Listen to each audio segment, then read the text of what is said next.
Hello. I'm Murray Cass from Markham, Ontario. First off, Mr. Buffett and Mr. Munger, I'd like to thank you for being so generous with your time every year at these meetings. Mr. Buffett, many in the academic community call you lucky or a statistical outlier. Mr. Munger, I'm not sure what they call you. Well, you're free to speculate on what they call him. I know you don't like to forecast the equity markets, but maybe you would dare to forecast the evolution of the debate between proponents of the efficient market theory and value investors. Do you think there will ever be a reconciliation? And I'm talking especially about what's taught at the business schools. And as an addendum, are your designated successors, are they outliers as well? Well, we like to think they are, and they may be more outliers than we are. The market is generally, to me, it's almost self-evident if you've been around markets for any length of time that the market is generally fairly efficient. It's fairly efficient as pricing between asset classes. It's fairly efficient in terms of evaluating specific businesses. But being fairly efficient does not suffice to support an efficient market theory approach to investing or to all of off of that in the academic world. So if you'd believed in efficient market theory and been taught that and adopted it for your own 20 or 30 years ago or 10 years ago, I think it probably hit its peak about 20 years ago. It would have been a terrible, terrible mistake. It would have been like learning the earth is flat.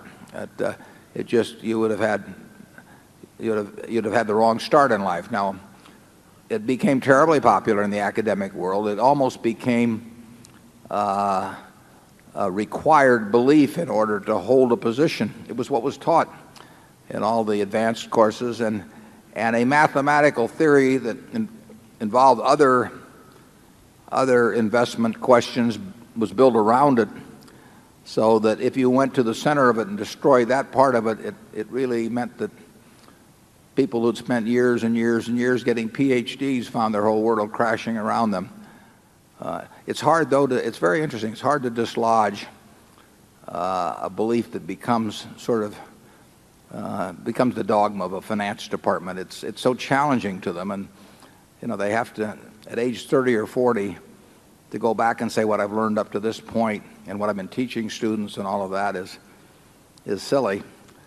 That doesn't come easy to people. Charlie? Well, Max Planck, the great physicist, said that even in physics, the old guard really didn't accept the new ideas. The new ideas prevail in due course because the old guard fades away clinging to the asininities of the past.